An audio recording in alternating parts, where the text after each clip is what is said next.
আসসালামু আলাইকুম। Diploma in study চ্যানেলে তোমাদের সবাইকে স্বাগতম। আশা করি তোমরা সকলেই ভালো আছো। তো প্রথম সেমিস্টার আজকে আমরা আলোচনা করব বেসিক ইলেকট্রিসিটি নিয়ে। তো অনেকদিন পর বেসিক ইলেকট্রিসিটির একটা মজার ক্লাস হবে। আরে ভাই ওয়েট, ডিপ্লোমা ইন স্টাডি চ্যানেলে তোমাদের সবাইকে স্বাগতম। আশা করি তোমরা সব এটা একটু সাউন্ড হয় কেন।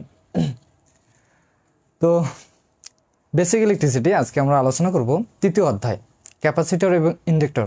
তো এই অধ্যায়ের তোমাদের কয়েকটা প্রমাণ আছে, যে প্রমাণগুলো প্রতিবারে তোমাদের মিড টার্ম পরীক্ষা বলো, ফাইনাল পরীক্ষা বলো, যে পরীক্ষাগুলোতে আসে থাকে, বুঝছো। তো অনেক ইম্পর্টেন্ট এই প্রমাণগুলো, সেই প্রমাণ নিয়ে আজকে আমরা আলোচনা করব এবং আমি প্রমাণগুলো প্রতিপাদন করাই দেবো। আর যে ম্যাথগুলো আছে যদি ইম্পর্টেন্ট হয়ে থাকে আমি তোমাদের দাগাই দেবো, বা যদি চাও তাহলে আমি ম্যাথগুলোও করাই দেবো। তো প্রথম সেমিস্টার বর্তমানে লাইভে কে কে যুক্ত আছে সবাই একটু কনফার্ম করে দাও যে আজকে সব কিছু ঠিকঠাক আছে কিনা এবং ভয়েস ঠিক মতো শোনা যাচ্ছে কিনা, এবং কে কোন পলিটেকনিক থেকে দেখতেছো এটাও একটু কনফার্ম করে দিও।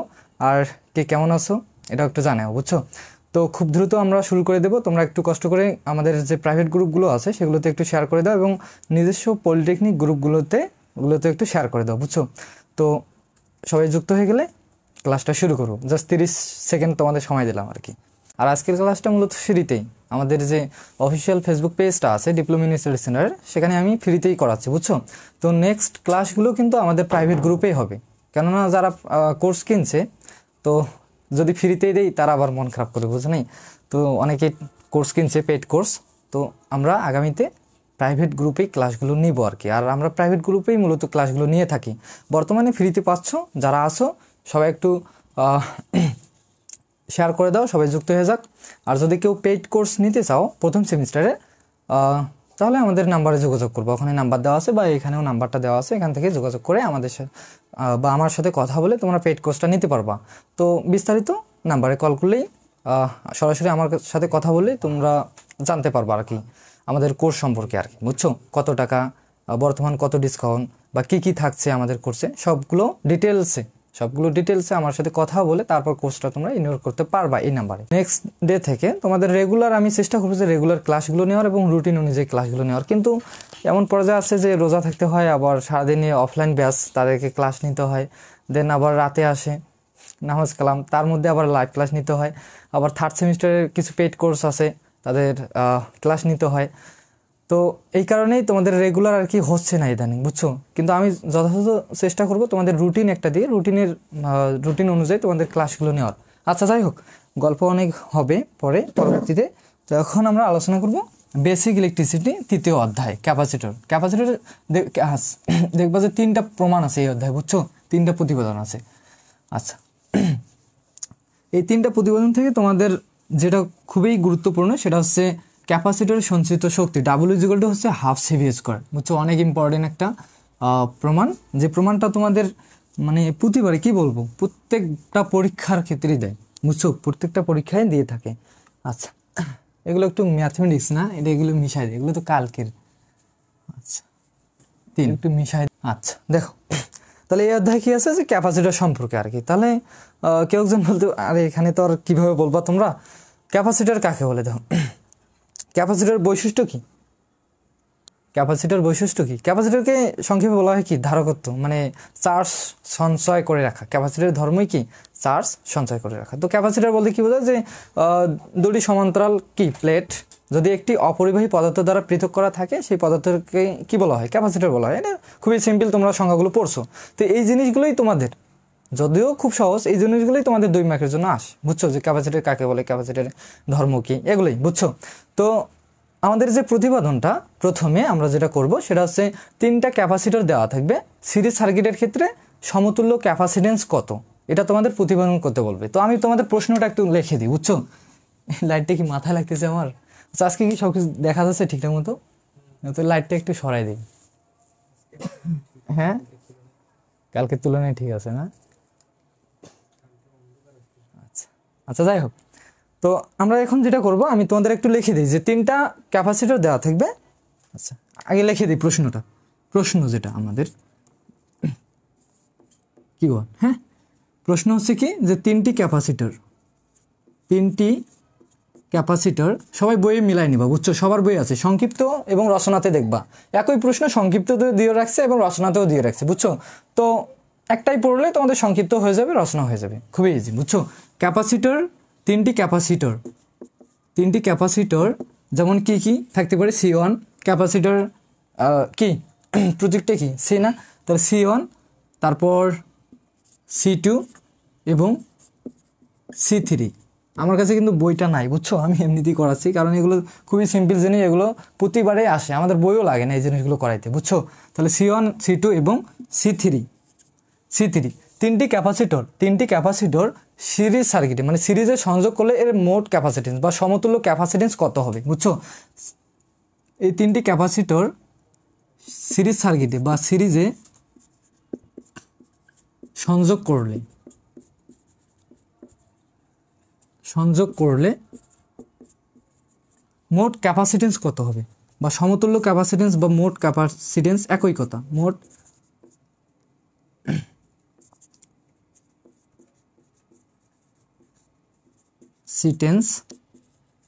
ক্যাপাসিটেন্স কত হবে, এটা হচ্ছে কি প্রশ্ন। তিনটি ক্যাপাসিটর সিরিজ সার্কিটে সংযোগ করলে মোট ক্যাপাসিটেন্স কত হবে। তাহলে সিরিজ সার্কিটটা কি দেখো, একটু এখানে লক্ষ্য করো, যারা আগের ক্লাস যারা অফলাইনে করছো তারা তো এগুলো খুবই ইজি তাদের কাছে, তারা তো সবই জানো। তারপরে একটু লক্ষ্য করো, এখানে তিনটি ক্যাপাসিটর, হ্যাঁ, এদিকে কি দেখা যাচ্ছে, দেখো তো, আচ্ছা আচ্ছা, যাই হোক,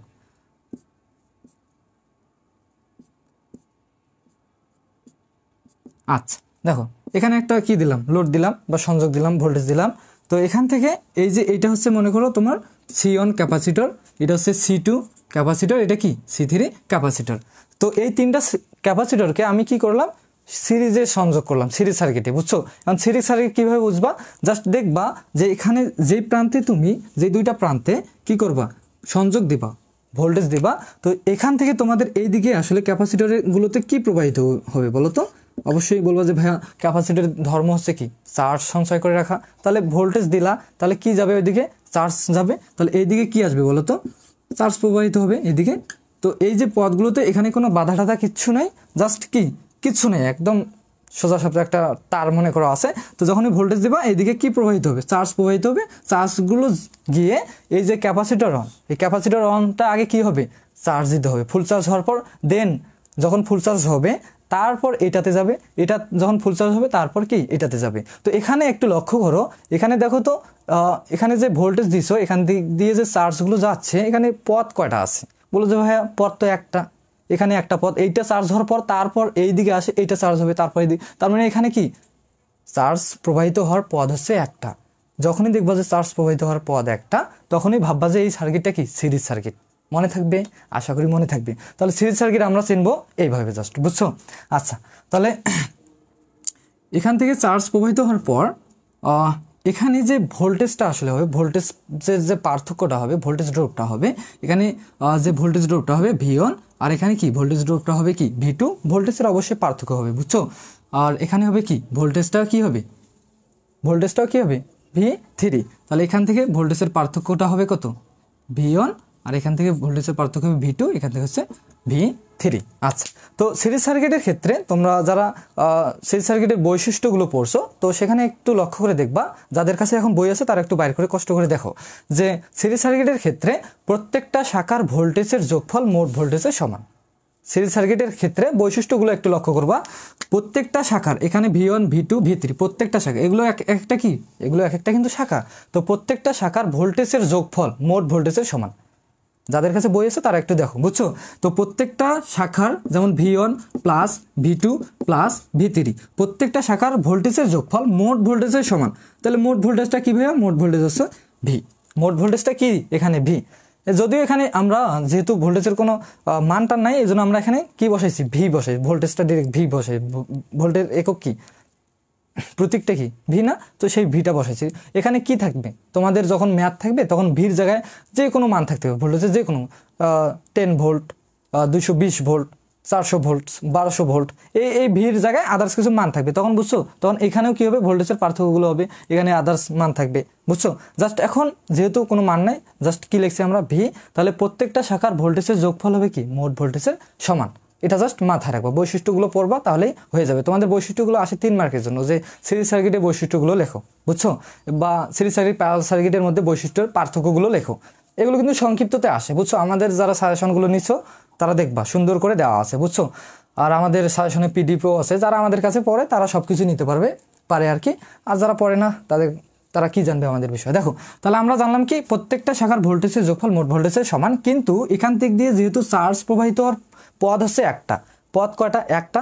তাহলে এখানে যে পরিমাণ চার্জ থাকবে, মনে করো এখানে কিউ চার্জ আছে, এখানেও কি আছে? কিউ চার্জ আছে। এখন তোমার কথা অনুযায়ী যেহেতু এটা ভোল্টেজ V1, এটা ক্যাপাসিটর 1, তাহলে এখানে চার্জগুলো হবে কি? বলো যে ভাই এখানে চার্জ তো হওয়ার কথা Q1, এখানে চার্জ হওয়ার কথা কি Q2, এখানে চার্জ হওয়ার কথা কি? বলো যে ভাইয়া Q3। কিন্তু এখানে যেহেতু পদ একটা, তাহলে মাথায় রাখবা এখানে যেহেতু পদ একটা, চার্জের মানটা হবে একই পরিমাণ চার্জ কি হবে? প্রবাহিত হবে। এখানে যদি Q1 চার্জ প্রবাহিত হয়, এখানেও Q1 চার্জ প্রবাহিত, বা এখানে যদি শুধু কিউ চার্জ প্রবাহিত হয়, এখানেও কিউ চার্জ, এখানেও কিউ চার্জ, এখানেও কিউ চার্জ প্রবাহিত হবে। মানে প্রত্যেকটা শাখার চার্জ মোট চার্জের কি সমান, প্রত্যেকটা শাখার চার্জ মোট চার্জের কি সমান। মানে আমি যেটা বললাম এই একটু লক্ষ্য করো, মোট চার্জ এইটা, তাহলে এই শাখার চার্জটা কি হবে? মনে করো Q1 = Q2 = কি হবে? Q3। প্রত্যেকটা শাখার, এই যে এগুলো কিন্তু এগুলোকেই আমি শাখা বলতেছি, বুঝছো। প্রত্যেকটা শাখার চার্জ মোট চার্জের কি সমান, প্রত্যেকটা শাখার চার্জ মোট চার্জের সমান। এখানে Q1, এখানে Q2, Q3, এই প্রত্যেকটা চার্জ হবে মোট চার্জের সমান। জাস্ট মনে রাখবে এটাই। যারা বৈশিষ্ট্যগুলো দেখতেছো তারা ওখানে একটু লক্ষ্য করো, এই কথাটাই ওখানে লেখা আছে, বুঝছো। আর বৈশিষ্ট্যগুলো মুখস্থ করারও কিছু নেই, একটু দেখলেই, ক্লাসটা দেখলেই তোমাদের অটোমেটিকলি হয়ে যাবে, বুঝছো। তাহলে সিরিজ সার্কিটের ক্ষেত্রে আমরা প্রথমে কি পেলাম? প্রত্যেকটা শাখার ভোল্টেজের যোগফল মোট ভোল্টেজের সমান। আর চার্জের ক্ষেত্রে যেহেতু চার্জ প্রবাহিত হওয়ার পদ হচ্ছে একটা, সেহেতু প্রত্যেকটা শাখায় একই পরিমাণ চার্জ প্রবাহিত হবে, তার মানে প্রত্যেকটা শাখার চার্জ মোট চার্জের সমান। জাস্ট এইটা মাথায় রাখবা। এখন আমাদের দেখাইতে হবে কি, যে ক্যাপাসিটেন্স কত, মোট ক্যাপাসিটেন্স, সমতুল্য ক্যাপাসিটেন্স। এটা প্রমাণ করার জন্য জাস্ট একটু মনে রাখবা, এখানে যে জিনিসটা ভিন্ন, এই দুইটার মধ্যে যে জিনিসটা ভিন্ন, সেই জিনিসটাকে নিয়ে তুমি কাজ করবা। বলে যাবে ভিন্ন বলতে কি বোঝাচ্ছে? এখানে চার্জগুলো কি প্রত্যেকটা সমান, কিন্তু এই ভোল্টগুলো কিন্তু ভিন্ন। এই যে মোট ভোল্ট এখানে আছে, এখানে V1 ভোল্ট, এখানে V2 ভোল্ট, V3 ভোল্ট, এই জিনিসগুলো কি আলাদা না? তাহলে এই জিনিসটাকে নিয়ে তুমি প্রতিবেদনটা করা স্টার্ট করবা, বুঝছো। তাহলে আমরা এখান থেকে, বা তোমরা লিখতে পারো ক্যাপাসিটরের বা বৈশিষ্ট্য থেকে আমরা জানি কি V = V1 + V2 + V3। এইভাবে যদি তোমরা মনে রাখো তাহলে তোমাদের কাছে এই জিনিসগুলো খুবই ইজি, বুঝছো।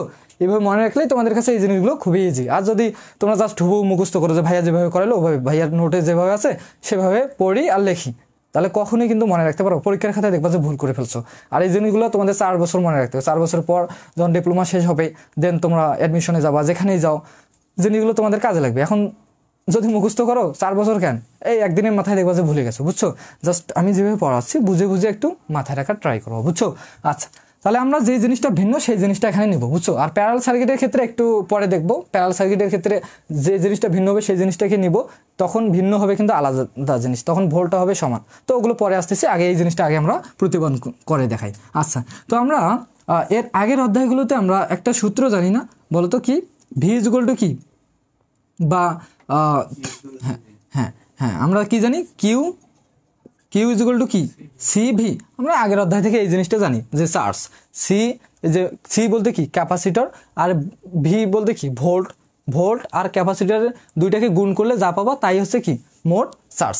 তো এখান থেকে আমরা আগের অধ্যায়গুলো থেকে এইটা জানি যে কিউ = হচ্ছে CV। তা তোমার এখানে আছে কি? ভি ভোল্টেজের মানটা দরকার। তাহলে তুমি একটা কাজ করো ভাইয়া, এই যে ভোল্টটাকে রেখে দাও, সিটাকে এদিকে পার করে দাও, সিটা এদিকে গুণ আছে, এদিকে যদি পার করে দাও তাহলে কি হবে? বলে যে ভাইয়া সিটা এদিকে আসে ভাগ হয়ে যাবে, তাহলে কিউ ডিভাইডেড কি হবে? সি। কিউ ডিভাইডেড কি হবে? সি হবে। জাস্ট সিটা এদিকে ভির সাথে গুণ ছিল, এদিকে আসে হয়ে গেলো ভাগ। তো ভির মানটা কত পেলা? Q divided C. তাহলে আমরা এখানে লিখতে পারি না, ভির মানটা আমরা কত পাইছি? কিউ ডিভাইডেড কত? সি। তাহলে আমরা এখানে লিখতে পারি অবশ্যই Q divided C, Q divided কি? সি। আচ্ছা, তো এইটা যখন লিখলাম, এখন কি করা যায় ভাইয়া? কি করা যায় বলো যে ভাইয়া এখানে V1 এর ভ্যালুটা বসান। তো তো V1 এর ভ্যালু কি জানো? তুমি জানো কি ভির ভ্যালুটা জানো? তো আমি একটা কাজ করি ভাইয়া, এখানে V1 দিয়ে দেই, তাহলে এখানে কি হবে? চার্জটা কি হবে? চার্জটাও 1 হবে, চার্জটাও কি হবে? 1 হবে। আর সিটাও কি হবে ভাইয়া? সিটাও 1 হবে। সিটাও কি হবে? এটা হচ্ছে মোট ভোল্ট। এটা কি ছিল? মোট ভোল্টের ক্ষেত্রে। আচ্ছা, মোট ভোল্টের ক্ষেত্রে। তো তুমি এখানে একটা কাজ করতে পারো ভাইয়া, এই যে সিটাকে যেহেতু তুমি ক্যাপাসিটরের ক্ষেত্রে নির্ণয় করতেছো, সরি সিরিজ সার্কিটের ক্ষেত্রে নির্ণয় করতেছো, তো আমি কি বললাম যে একটা ছোট করে এস দিবা, তাহলে তোমার বুঝতে সুবিধা হবে। এটা হচ্ছে কি মোট ক্যাপাসিটেন্স। সেটা কি সিরিজ সার্কিটের ক্ষেত্রে মোট ক্যাপাসিটেন্স। তাহলে আমরা এখানেও একটা কাজ করে দিই, মোট ক্যাপাসিটেন্স। আর চার্জটা কি? মোট চার্জ, মোট চার্জ। আর এখানে যখন তুমি V1 দিবা, এই শাখার V1, এই শাখার ভোল্টেজের সূত্রটা বাইর করবা, তখন এখানে V1, যেহেতু এখানে V1 হবে সেহেতু এখানে V1 হবে। আর চার্জটা কি? Q1, তাহলে এখানে কি হবে? Q1। আর এখানে ক্যাপাসিটরটা কত? C1, C1। আচ্ছা, সেমভাবে আমরা এখানে লিখতে পারি না? যদি 2 দেই, তাহলে এখানে 2তে কি আছে দেখো তো? C2 Q2, তাহলে আমরা লিখতে পারি এখানে Q2, আমরা লিখতে পারি C2। তাহলে এই যে এই শাখাটার ক্ষেত্রে আমরা কি লিখতে পারি? V3 = Q3 ডিভাইডেড কত? C3। এগুলো আমরা লিখতেই পারি, সমস্যা কি? আমরা মোট ভোল্ট সমান যদি এটা লিখতে পারি, তাহলে আমরা এই শাখা ভোল্টগুলো সমান এগুলো লিখতে পারবো না? অবশ্যই পারবো, এখানে না বোঝারও কিচ্ছু নেই, বুঝছো? তাহলে এখানেও V1 সমান কত পাইছো বলো তো? Q1, বলবা যে ভাইয়া Q1 C1 প্লাস V2 সমান কত পাইছো বলো তো? Q2 C2। আচ্ছা, প্লাস আর V3 সমান কত হয়েছে দেখো তো? Q3 ডিভাইডেড হচ্ছে কি? C3। এইটাই জাস্ট। এখন তোমাদের অনেকে বলো যে ভাইয়া প্রমাণে তো আমরা দেখছি ডট ডট দিয়ে এন পর্যন্ত আছে, সমস্যা নেই, ডট ডট দিয়ে কি দিবা? QN দিবা, CN দিবা, এটাই তো স্বাভাবিক জিনিস এগুলো। তো ওগুলো আমি লাস্টে একটু দেখাইছি, এখানে একটু জায়গা হবে না, এখান থেকে একটু লক্ষ্য করো। আচ্ছা, তো এখান থেকে আমরা সিরিজ সার্কিটের বৈশিষ্ট্য থেকে কি জানি? প্রত্যেকটা শাখার ক্যাপাসিটেন্স কি? মোট ক্যাপাসিটেন্সে কি? সমান। এগুলো প্রত্যেকটাই কি? সমান। তাহলে এখান থেকে আমরা লিখতে পারি না যে যেহেতু এটা সমান এটা, আবার এটা সমান এটা, আবার এটা সমান এটা, তাহলে আমরা এখানে Q1 সমান আমরা কি লিখতে পারি? তোমরা বলো তো, বলো যে ভাইয়া Q1 সমান আমরা লিখতে পারি, যেহেতু Q সমান হচ্ছে Q1, তাহলে আমরা Q1 সমান আমরা Q লিখতে পারি। তাহলে আমরা এখানে কি লিখবো? Q C1 প্লাস এখানেও আমরা Q2, এগুলো প্রত্যেকটাই যেহেতু সমান, তাহলে আমরা এখানে কি লিখতে পারি? Q C2 প্লাস এখানেও আমরা কি লিখতে পারি? Q, দেখো এগুলো প্রত্যেকটাই যেহেতু সমান, Q3 এর জায়গায় আমরা কি লিখতে পারি? Q C3। এখন এই জিনিসটা লিখে আমাদের লাভটা কি হলো জানো? আমাদের লাভ আছে কেমনে ভাইয়া? এখান থেকে যদি আমরা কিউটাকে কমন নেই, আর এই দিকের কিউটার সাথে আমরা যদি ভাগ কাটাকাটি করি, তাহলে আমাদের কিউটা চলে যাচ্ছে। কেমনে? একটু লক্ষ্য করো এখানে, এই যে কিউটাকে যদি আমি এভাবে লিখি, কারো কোনো আপত্তি আছে? বলবো যে ভাইয়া না, 1/CS, আর কিউটাকে এখানে কি জাস্ট আলাদা করে দিলাম। দেখো তো, এই কিউটা এখানে থাকা যে কথা, উপরে থাকা কিন্তু সেম একই কথা, এখানে গুণ থাকা মানে লবের সাথে গুণ, এটাই তো। আচ্ছা, তো এখন একটা কাজ করো, এই প্রত্যেকটা শাখার সাথে যে উপরে যে লবের সাথে যে কিউটা আছে, কিউটাকে কি করো? কমন নাও। কিউটাকে কমন নিলে কি হবে? 1/C1 হবে। তারপর কি হবে? কিউটাকে কমন নিচ্ছে, তাহলে 1/C2 হবে, প্লাস কিউটাকে কমন নিচ্ছে, তাহলে কি হবে? 1/C3। এখন বলো তো, এটা কি যাচ্ছে? কাটা যাচ্ছে না? খুবই সিম্পল না? তাহলে এইটা আর এটা কি যাচ্ছে? সমান চিহ্নের এইদিকে সমান চিহ্নের এইদিকে আর এইদিকে সমান কিছু থাকলে কি যায়? এটা আর এটা কি যায়? কেটে যায়। আচ্ছা, তাহলে আমরা এখান থেকে কি পাইলাম এখন বলো তো? 1/CS = 1/C1 plus 1/C2 plus 1/কি? C3। কি 3। এই যে এটাই হচ্ছে তোমাদের কি প্রতিপাদনটা চাইছি, যে এখানে রেজিস্ট্যান্স দিয়েছিলাম আমি, মোট রেজিস্ট্যান্স তো বার করতে হবে। ক্যাপাসিটর তাহলে আর কেন দিয়েছিলাম আমি বলো তো? CS হবে, দেন CS হবে। আমাদের কাজ কি বার করতে বলছে?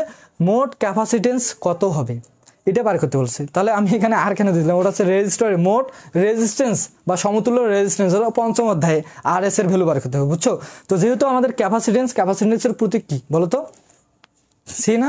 হ্যাঁ, তো এই জন্য আমরা এখানে কি আর এসটা দ্বারা কি বোঝাচ্ছে? যে সিরিজ সার্কিটের ক্ষেত্রে মোট ক্যাপাসিটেন্সটা আমরা এখানে বার করবো। আচ্ছা, দেখো তাহলে আমরা কি বার করলাম? 1/CS = এইটা, এখান থেকে যদি অ্যান্সার দাও না, এখান থেকে যদি অ্যান্সার দাও, তারপরে কিন্তু হবে প্রতিপাদন, তারপরে হবে। কিন্তু আমরা যদি চাই যে CS এর ভ্যালুটা শুধু বার করবো, তারপরেও কিন্তু আমরা পারবো। কিভাবে? এখান থেকে বলো আগে কে কি বুঝছো? যদি না বুঝে থাকো, এখান থেকে আমাকে কোয়েশ্চেন করতে পারো, বুঝছো? অনেকে বলবে যে ভাইয়া প্রশ্নে অনেক সময় দেখা যায় যে 1/CS = 1/এইটা চাইছি, তো এখান থেকে দিলেও কিন্তু অ্যান্সারটা হবে। কিন্তু অনেক প্রশ্নে আছে যে শুধু CS = কি আদার্স কিছু একটা থাকে, ওইটা আমাদের দেখাইতে হবে, বুঝছো? তো আশা করি এই জিনিসগুলো বুঝছো। আমাকে একটু বলো যে আমরা বুঝছি, তাহলে আমি মিশাই দিয়ে এই জিনিসটার ভ্যালু কত হবে, এটা এখন আমি তোমাদের ক্যালকুলেশন করে দেখাবো, বুঝছো? বলো যে ক্লিয়ার, বলো যে ক্লিয়ার। কয়টা শেয়ার হয়েছে রে? নীলকাব্য, বলো ক্লিয়ার।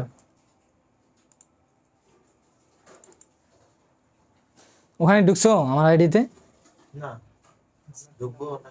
হ্যাঁ ঢুকো, বলো ক্লিয়ার, তাহলে আমি মিশাই দিয়ে পরের প্রমাণটাতে যাব।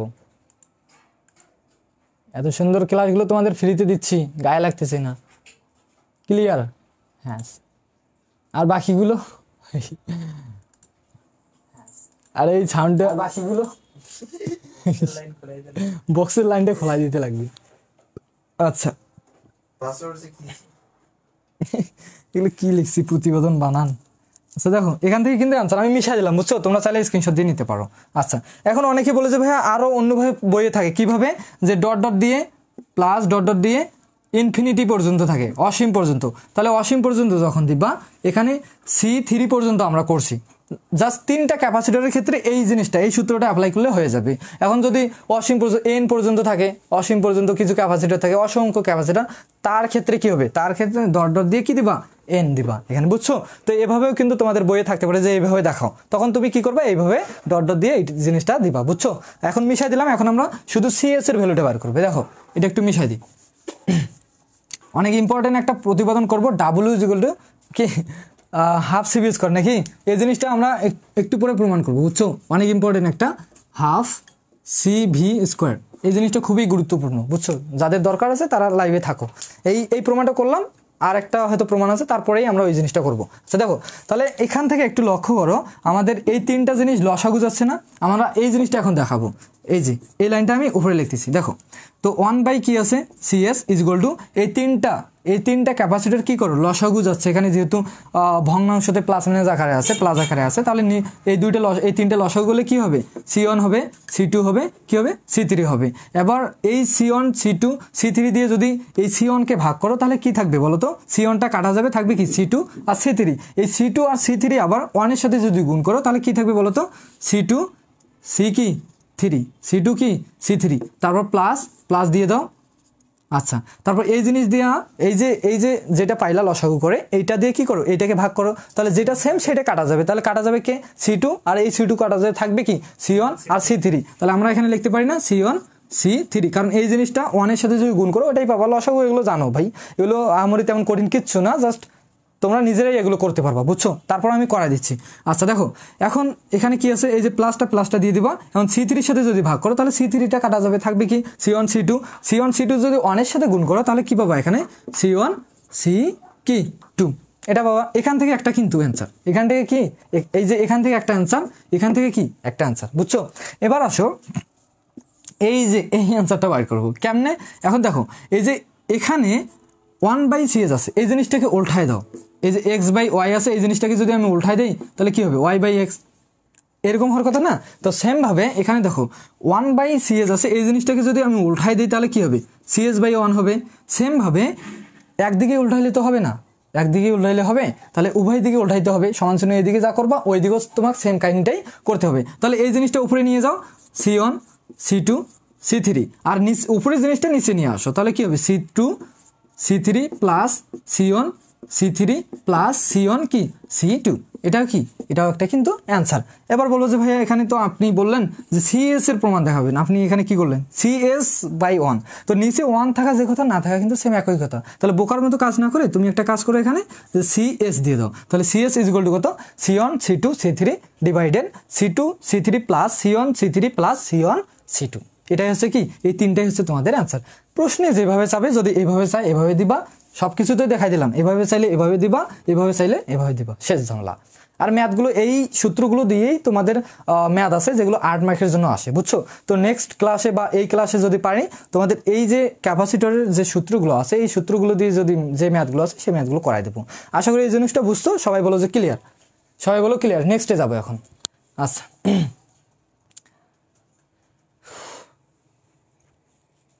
আচ্ছা মিশাই দিলাম। এবার আসো প্যারালাল সার্কিটের ক্ষেত্রে। এটা আমরা কিসের ক্ষেত্রে প্রমাণ করলাম? সিরিজের সংযোগ করলে, সিরিজ সার্কিটের ক্ষেত্রে। এখন যদি প্যারালাল সার্কিটের ক্ষেত্রে থাকে, এখন বলবা যে ভাইয়া প্যারালাল সার্কিট তো কীভাবে চিনবো, কেমন কি? তাহলে ওইটা একটু দেখাই, এটা একটু মিশাই দিই, ওইটা একটু দেখাই যে প্যারালাল সার্কিটটা আসলে কি। ওটা আরও ইজি, ওটা খুবই কিন্তু ইজি, বুঝছো? ওটা খুবই ইজি, খুবই ইজি না সজল? মনে আছে তোমার প্রমাণটা? অবশ্যই। আচ্ছা, আমার কাছে বই নেই, দুঃখের বিষয় হচ্ছে যে বই নেই। তো যাই হোক, আচ্ছা তাহলে প্যারালাল সার্কিটটা কীরকম? আমরা সিরিজ সার্কিটের ক্ষেত্রে আমরা কি দেখলাম যে চার্জ প্রবাহর দিক মাত্র কয়টা থাকে? একটা, এটা। আর তো প্যারালাল সার্কিটের ক্ষেত্রে ওর উল্টাটা হবে, দিক থাকবে কয়টা? একাধিক থাকবে। এটাই তো সিম্পল নাকি? তাহলে একটু চিত্রটাতে দিয়ে দেখাই, তাহলে তোমাদের বুঝতে সুবিধা হবে। তিনটা ক্যাপাসিটর এবার কি আছে? আড়াআড়িতে আছে, বুঝছো? কলেজে এক থেকে তিনটা করে অধ্যায়। কলেজে কয়টা? তিনটা। এগুলো অধ্যায় আর কি আছে? 6 অধ্যায় না 5 অধ্যায় আচ্ছা ধরে সূত্র প্রতিপাদন অঙ্ক। আচ্ছা, একটা ভোল্ট একটা লাগাই দিলাম, একটা সংযোগ লাগাই দিলাম, মনে করো মিটার থেকে একটা কারেন্টের তার আনে এখানে একটা লাগাই দিলাম, বুঝছো? তাহলে এদিকে কি প্রবাহিত হবে? বলো যে ভাইয়া আগের মতো চার্জ প্রবাহিত হবে। চার্জ কেন প্রবাহিত হবে? পঞ্চম অধ্যায়ে অনেকে আছে যে পঞ্চম অধ্যায়ের প্রতিপাদন আর এই অধ্যায়ের প্রতিপাদন একটু কিন্তু সেম সেম লাগে। অনেকে বলে যে পঞ্চম অধ্যায়ে প্রবাহিত হয় কি? কারেন্ট, আই প্রবাহিত হয়, আর এখানে কি প্রবাহিত হচ্ছে? চার্জ। তৃতীয় অধ্যায়ের নামই হচ্ছে কি? ক্যাপাসিটর। ক্যাপাসিটর। তাহলে ক্যাপাসিটরের ধর্ম কি বা বৈশিষ্ট্য কি? ক্যাপাসিটরের ধর্মই হচ্ছে কি? চার্জ সঞ্চয় করে রাখা। তাহলে কি প্রবাহিত হবে? কারেন্ট প্রবাহিত হবে নাকি চার্জ প্রবাহিত হবে? অবশ্যই বলো যে ভাইয়া চার্জ প্রবাহিত হবে। তাহলে এইদিকে কি প্রবাহিত হচ্ছে? চার্জ। এখান থেকে এখানে যে চার্জটা এইদিকে আসবে এখানেও কিন্তু সেম একই চার্জ আসবে, কারণ এখানে কোনো বাধা টাধা কিচ্ছু নেই। তাহলে এখানে যে চার্জ প্রবাহিত এখানেও কিউ পরিমাণ একই পরিমাণে কি হবে? চার্জ প্রবাহিত হবে। কিন্তু এখানে আসে চার্জ বিপদে পড়ছে। এখানে আসে দেখো পথ কয়টা? তিনটা। কয়টা? একটা, দুইটা, কয়টা? তিনটা পথ। এখন চার্জ এখন কোন দিকে যাবে? কোন দিকে যাবে? কোন দিকে যাবে? তো এইটা দাও C1, এটা কি C2, এটা কি C3। তো এখন যেহেতু এখানে চার্জ এখানে পথ কয়টা হয়েছে? তিনটা। তো এইরকম যদি কোনো সার্কিট দেখো তাহলে সঙ্গে সঙ্গে বুঝে নিবা এই সার্কিটটা কি সার্কিট? কি সার্কিট? Parallel circuit. এই সার্কিটটা কি সার্কিট? Parallel circuit. এখানে আমরা এখন লিখে দিই যে parallel circuit. Parallel, parallel, parallel এ সংযোগ করলে মোট ক্যাপাসিটেন্স কত হবে? মানে কি মোট ক্যাপাসিটেন্স বলতে কি বোঝাচ্ছে? এখানে যেহেতু প্যারালাল সার্কিট সেহেতু এখানে কি সিপি হবে। এর আগে আমরা সিরিজ সার্কিটের ক্ষেত্রে কি প্রতিপাদন করলাম? সিএস ইজগল টু যা হয় তাই। আর এখানে কি সিপি ইজগল টু কত হবে? এটা এখন আমরা দেখব। তো প্যারালাল সার্কিটের বৈশিষ্ট্য থেকে, বৈশিষ্ট্য যাদের কাছে বই আছে তারা একটু দেখবা। বৈশিষ্ট্য থেকে আমরা কি জানি যে এখানে যে শাখাগুলো আছে প্রত্যেকটা শাখার ভোল্টেজ হবে এবার সমান, মোট ভোল্টেজের সমান। প্রত্যেকটা শাখার এখানে যে মনে করো কি ভোল্টেজ থাকার কথা বলো তো? এখানে বলবো যে ভাইয়া এখানে V1 ভোল্টেজ থাকার কথা, এখানে V2 ভোল্টেজ থাকার কথা, এখানে V3 ভোল্টেজ, আর এখানে মোট ভোল্টেজ থাকার কথা। কিন্তু প্যারালাল সার্কিটের বৈশিষ্ট্য অনুযায়ী প্রত্যেকটা শাখার ভোল্টেজ মোট ভোল্টেজের সমান। তাহলে আমরা এখানে লিখতে পারি কি ভি মোট ভোল্টেজ প্রত্যেকটা শাখার ভোল্টেজ সমান। তাহলে V1 ইজগল টু কি? V2 ইজগল টু কি? V3। জাস্ট এটা একটু আলাদা। সিরিজ সার্কিটের ক্ষেত্রে প্রত্যেকটা শাখার ভোল্টেজের যোগফল মোট ভোল্টেজের সমান, আর প্যারালাল সার্কিটের ক্ষেত্রে যেহেতু পথ একাধিক এই কারণে প্যারালাল সার্কিটের ক্ষেত্রে প্রত্যেকটা শাখার ভোল্টেজ মোট ভোল্টেজের কি সমান, প্রত্যেকটা ভোল্টেজে কি হবে এখানে সমান হবে। কিন্তু এখানে যে চার্জটা প্রবাহিত হচ্ছে, এখানে যে চার্জটা প্রবাহিত হচ্ছে এই চার্জটা আসলে কিরকম হবে? তো এখানে বলো যে ভাইয়া এখানে Q1 চার্জ প্রবাহিত হবে, এখানে Q2 চার্জ প্রবাহিত হবে, এখানে কি প্রবাহিত হবে? Q3 চার্জ প্রবাহিত হবে। তাহলে এই প্যারালাল সার্কিটের ক্ষেত্রে প্রত্যেকটা শাখার চার্জের যোগফল মোট চার্জের সমান, বুঝছো? সিরিজ সার্কিটের ক্ষেত্রে আমরা কি দেখলাম? প্রত্যেকটা শাখার চার্জ মোট শাখার কি সমান, আর প্যারালাল সার্কিটের ক্ষেত্রে প্রত্যেকটা শাখার যোগফল মোট শাখার কি মোট চার্জের কি সমান। তাহলে আমরা লিখতে পারি না মোট charge equal two Q1 charge plus Q2 charge plus কি Q3, প্রত্যেকটা শাখার চার্জের যোগফল মোট চার্জের সমান। এই বৈশিষ্ট্যগুলো তোমরা পড়বা, এগুলোই তোমাদের পার্থক্য দিয়ে 3 মার্কের জন্য দেয়, প্রতিবারই দিয়ে থাকে, বুঝছো? ভালো করে পড়বা। এখান থেকে যারা আমার ক্লাসটা দেখতেছো মানে মনে হয় না যে তোমার আর নেক্সট টাইমে ভুলে যাবা এই জিনিসগুলো, বুঝছো? সেইভাবে মনে থাকবে যদি একটু মনোযোগ সহকারে আমার ক্লাসটা দেখো। আচ্ছা খোরশেদ আলী,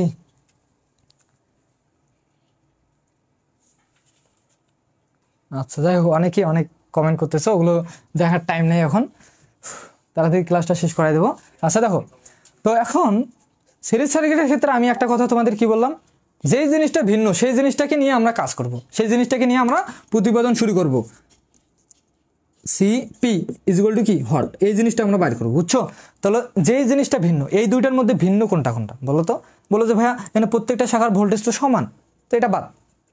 যে জিনিসটা আলাদা আলাদা ভিন্ন, কি কি Q1 Q2 Q3 এই জিনিসগুলো কি ভিন্নই থাকতেছে, আলাদা আলাদা থাকতেছে, বুঝছো? তো এই জিনিসটাকে নিয়ে এখন আমরা কি করব, প্রতিবেদনটা করব। তাহলে যে জিনিসটা আলাদা, এই জিনিসটা এখন লেখো যে আমরা জানি যে প্যারালাল সার্কিটের ক্ষেত্রে প্রত্যেকটা শাখার যোগফল মোট মোট চার্জের কি প্রত্যেকটা শাখার চার্জের যোগফল মোট চার্জের কি সমান। তাহলে ওই জিনিসটা এখানে লিখবা, আমরা জানি ওই জিনিসটা লেখার পর আমরা কি জানি যে মোট চার্জ প্রত্যেকটা শাখার চার্জের যোগফলের কি সমান। তাহলে কি হবে Q1 প্লাস Q2 প্লাস কি Q3। এখন চার্জ সমান আমরা কি জানি, একটু আগে আমরা দেখলাম না, কি জানি চার্জ সমান আমরা কি জানি, সিবি জানি না? চার্জ সমান কি জানি, সিবি জানি। এই সি বলতে কি ক্যাপাসিটরের মান থাকবে, এবং ভি বলতে কি ভোল্ট। তো দুইটারই গুণফলকে কি বলা হয়, চার্জ বলা হয়। জিনিসগুলো তোমরা আগের অধ্যায়ে পড়ছো, যারা পড়ো নাই তারা একটু বইগুলো একটু ঘাটাঘাটি করবো, বুঝছো?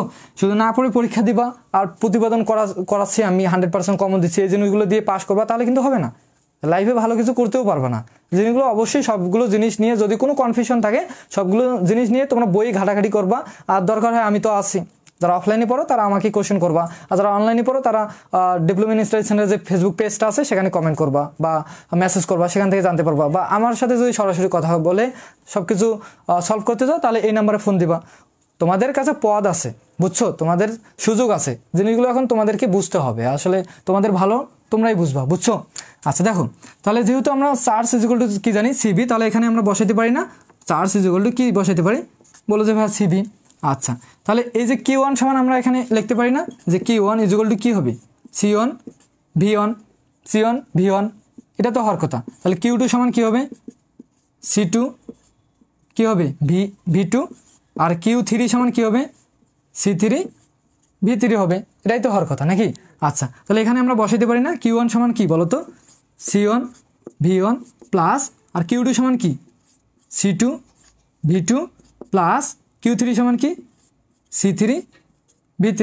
আচ্ছা, এখন একটা জিনিস লক্ষ্য করে, এখানে সিটা কি মোট, যেহেতু এই যে মোট, এটা কি মোট চার্জ, কি মোট চার্জ, তাহলে এখানে ক্যাপাসিটেন্সটাও কি হবে, প্যারালাল সার্কিটের ক্ষেত্রে সিপি হবে, কি হবে সিপি হবে, যেহেতু প্যারালাল সার্কিটের ক্ষেত্রে সমতুল্য ক্যাপাসিটেন্স বা মোট কি ক্যাপাসিটেন্স, বুঝছো? এটাকে সিপি দ্বারা প্রকাশ করা হয়, সিপি। আচ্ছা, আর এটা ভোল্টটা কী হবে, মোট ভোল্ট হবে, যাই হোক ওটা লেখার দরকার নেই। তাহলে এখানে কী দেবো, সিপি ভি।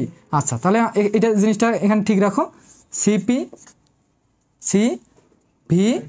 আচ্ছা, আর এখানে একটু লক্ষ্য করো, এই যে C1 থাকলো, এই যে V1 সমান ভি আমরা লিখতে পারি কি, বলো যে ভাইয়া আসলেই লিখতে পারি, কারণ প্রত্যেকটা ভোল্ট কি মোট ভোল্টেজের সমান। তাহলে আমরা এখানে V1 এর জায়গায় কি লিখতে পারি, ভি লিখতে পারি, প্লাস এই যে C2 থাকলো, এবার V2 সমান কি, ওই যে প্রত্যেকটা আবার সমান। তাহলে আমরা কি লিখবো, ভিটা লিখবো এখানে। এইটা লিখে আমাদের লাভ আছে, বুঝছো? কি লাভ, আমি তো একটু আগেই বললাম যে জিনিসটাকে আমরা যে সমান সেম থাকলে কমন নিতে পারবো, বুঝছো? আচ্ছা, তাহলে এখানে কি লিখতে পারি C3, আর এই যে V3 সমান আমরা কি লিখতে পারি ভি, এটাই তো নাকি? আচ্ছা, তাহলে লাভটা কি হলো এখন বুঝতে পারবা। এখানে এখানে ভিটাকে যদি কমন নাও তাহলে কি হবে, C1 প্লাস C2 প্লাস কি C3। তাহলে এই যে ভি আর ভি কি কাটা দাও, তাহলে থাকতেছে কি CP is equal two C1 plus C2 plus C3। এটা হচ্ছে কি তোমাদের অ্যান্সার, বুঝছো? এটা হচ্ছে তোমাদের কি মোট ক্যাপাসিটেন্স, কার ক্ষেত্রে, প্যারালাল সার্কিটের ক্ষেত্রে। এটা হচ্ছে তোমাদের কি প্রতিপাদন। এখন বইয়ে আরও অন্যভাবে থাকতে পারি, কেমন, এই যে ডট দিয়ে অসীম পর্যন্ত থাকতে পারি, তাহলে CN পর্যন্ত কি দিয়ে দেবা, হয়ে গেল। এটা হচ্ছে 3টা ক্যাপাসিটরের ক্ষেত্রে, আর এটা হচ্ছে অসংখ্য ক্যাপাসিটরের ক্ষেত্রে, যেগুলোর মান তোমরা জানো না, N পর্যন্ত, ইনফিনিটি, মানে অসংখ্য ক্যাপাসিটরের ক্ষেত্রে এই প্রতিপাদনটা, বুঝছো? তো যদিও তোমাদের ম্যাথগুলো থাকবে কি 3টি 2টি এরকম থাকবে, যখন 3টা ক্যাপাসিটর থাকবে বা 2টা ক্যাপাসিটর থাকবে তখন তোমরা সেই অনুযায়ী সূত্রটা অ্যাপ্লাই করে অ্যান্সারটা করবা। আর যদি অসংখ্য পর্যন্ত থাকে N পর্যন্ত, তাহলে N পর্যন্ত হবে। তো যদিও তোমাদের ম্যাথগুলো অসীম পর্যন্ত কোনো ম্যাথ নাই, আছে জাস্ট 2টা ক্যাপাসিটর বা 3টা ক্যাপাসিটরের ক্ষেত্রে এরকম কিছু ম্যাথ আছে, একটু পরে দেখবা, সমস্যা নাই।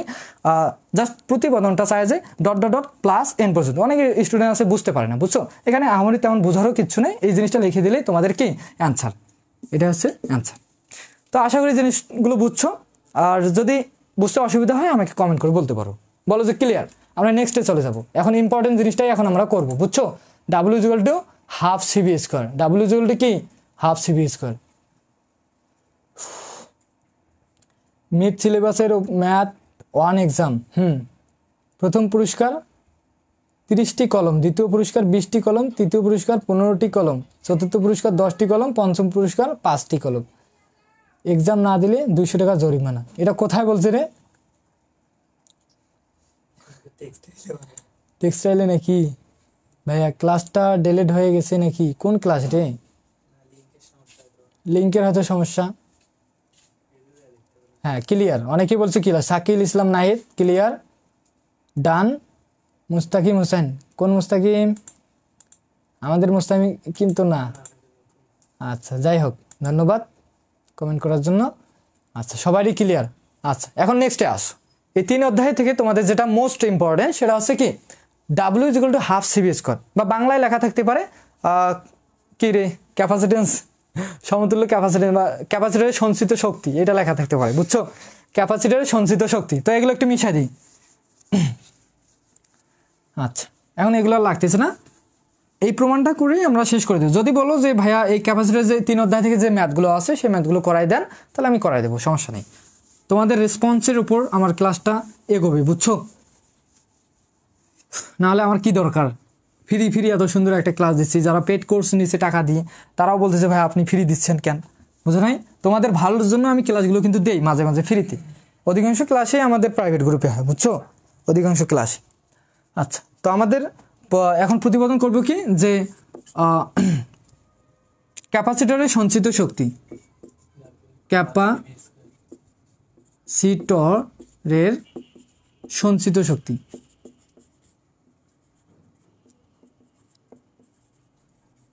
সঞ্চিত শক্তি সেটা কি ছিল বলো তো? ডাব্লিউ ইজ ইকুয়াল টু কি? ওমেগা লিখতে লিখতে ডাব্লিউ হচ্ছে না, W is equal to half CV square. এই জিনিসটা এখন আমরা প্রতিপাদন করে দেখাবো, বুঝছো? খুবই ইম্পর্টেন্ট, খুবই গুরুত্বপূর্ণ। দেখবা যে 100% তোমাদের মিড টার্ম পরীক্ষা দিছে, কারণ আমি দেখেছি যে প্রতিবারে মিড টার্ম পরীক্ষায় স্যারগুলো দিয়ে থাকে আর কি। আর ফাইনাল পরীক্ষা তো আসবেই, মাস্ট বি, বুঝছো? তো সবাই একটু ভালো করে বোঝার ট্রাই করবা, কারণ এখানে অনেক কিছু বোঝার আছে। যে জিনিসগুলো তোমাদের মনে করো যে ক্যালকুলাসের নাম তো হয়তো অনেকেই শুনছো বড় ভাইয়াদের কাছে, কারণ তোমরা এখনো করো নাই, আর অনেকেও হয়তো শুনবা না। তো ক্যালকুলাস এই ম্যাথটা করতে গেলে তো আমাদের ক্যালকুলাসের সাহায্য নিতে হবে, যেমন ডিফারেন্সিয়েশন, দেন কি, হ্যাঁ, ইন্টিগ্রেশন, ডিফারেন্সিয়েশন, ইন্টিগ্রেশন, এই জিনিসগুলো দিয়ে আমাদের এই জিনিসটা প্রতিবেদনটা দেখাইতে হবে, বুঝছো? তোমাদের কাছে অনেক জিনিস নতুনও লাগবে, এখন অনেকে মেনে নিতে পারবে না যে ভাই এই জিনিসটা সমান ওই জিনিসটা কেমনে হলো। তো এই জিনিসগুলো তোমরা যখন সেকেন্ড সেমিস্টারে উঠবা, যখন তোমরা ক্যালকুলাস করবা, তখন তোমাদের কাছে এই জিনিসটা খুবই ইজি হবে। যাদের আসলে সেকেন্ড সেমিস্টারে এই প্রমাণটা আছে তাদের জন্য খুবই সুবিধা, কিন্তু তোমাদের ভাগ্য খারাপ যে ক্যালকুলাস নাই করতে এই প্রতিবেদনটা চলে আসছে, বুঝছো? তো যাই হোক, সমস্যা নেই, আমি নতুন জিনিসগুলো তোমাদের একদম ক্লিয়ার করে দেবো। তোমাদের আশা করি যে সবাই বুঝতে পারবা, সবাই প্রমাণটা দিতেও পারবা, সমস্যা নেই। আচ্ছা দেখো, তাহলে ক্যাপাসিটরের সঞ্চিত শক্তি আমরা একটু চিত্র দিয়ে একটু দেখি যে আসলে জিনিসটা কি। আচ্ছা,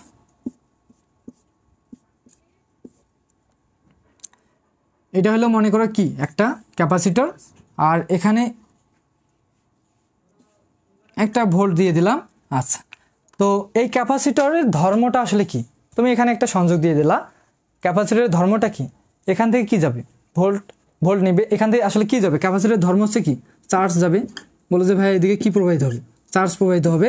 তো চার্জগুলো কি করবে? ক্যাপাসিটরটা সঞ্চয় করবে, বুঝছো? চার্জগুলো কি করবে? ক্যাপাসিটরটা সঞ্চয় করবে। তো এখানে যে চার্জ সঞ্চয় করবে সেখানে অবশ্যই কাজ হবে। তো আমাদের মোট কাজটা দেখাইতে হবে, মোট কাজের একক কি? ডাব্লিউ ইকুয়াল টু কত? Half CV square. আমাদের এই মোট কাজটা দেখাইতে হবে। এখন কথা হচ্ছে ভাইয়া, আমরা কাজের তো একটা ফর্মুলা জানি। বলো যে ভাইয়া কি ফর্মুলা? আমরা কি জানি? ডাব্লিউ ইকুয়াল টু কি রে? হ্যাঁ, ডাব্লিউ ইকুয়াল টু কি? কিউ ভি বা সি কিউ কি ভি। আমরা এটা ক্লাস 9-10 যারা বিজ্ঞান বা কৃষি জানি ছিল, চলতরিত একটা অধ্যায়ে এই করছিলা, যে আমরা যদি একটা ক্যাপাসিটর কাজের সূত্র একটা আমরা জানি যে W equal to C V বা ভি সরি কিউ ভি বা ভি কিউ এরকম একটা আমরা ফর্মুলা দেখে আসছিলাম, বুঝছো? যদি আমাদের মনে করো কিউ এর মান দেওয়া থাকে, এখানে কত পরিমাণ চার্জ প্রবাহিত হচ্ছে, যদি একটা নির্দিষ্টভাবে ফিক্সডভাবে মান দেওয়া থাকে এবং ভোল্ট কত পরিমাণ ভোল্ট প্রবাহিত হচ্ছে একটা ফিক্সড মান যদি দেওয়া থাকে, তাহলে আমরা কি করি, মানে কনস্ট্যান্ট একদম ফিক্সড একটা মান যদি দেওয়া থাকে, তাহলে আমরা এই সূত্র দিয়ে প্রতিপাদনটা বা অ্যান্সারটা আমরা করতে পারি যে মোট কাজ কত হয়েছে, এটা আমরা করতে পারি। কিন্তু এখানে একটা জিনিস লক্ষ্য করো, এখানে যখন ক্যাপাসিটরে চার্জ প্রবাহিত হবে, চার্জ সঞ্চয় করবে, তখন মনে করো এই যে একবারে কি চার্জ প্রবাহিত হবে, কখনোই না। এখানে প্রথমে একটুখানি কি হবে, চার্জ হবে। মনে করো এখানে মনে করো 5 ভোল্ট দিছো, এখানে কি প্রবাহিত 1 ভোল্ট গেল, 1 ভোল্ট 1 ভোল্ট গেল, 1 ভোল্ট কি হলো, এখানে মনে করো একটুখানি চার্জ হলো, বুঝছো? একটুখানি চার্জ হওয়ার পর একটু কি হবে, কাজ হবে, ক্ষুদ্রভাবে কি হবে, একটু প্রথমে, মানে এই কাজটা কিন্তু খুব দ্রুত হবে। কারণ দ্রুত কেমনে, তোমরা বাসা বাড়িতে বা তোমাদের মাথার উপরে একটা ফ্যান আছে, লক্ষ্য করবা, তো সেখানে একটা কি আছে, ক্যাপাসিটর আছে। তো তোমরা দেখবা যে ওখানে ক্যাপাসিটরটা লাগা আছে, তুমি যখন সংযোগ দিলা মানে সুইচ টিপলা, তখন কি ফ্যানটা ঘুরলো।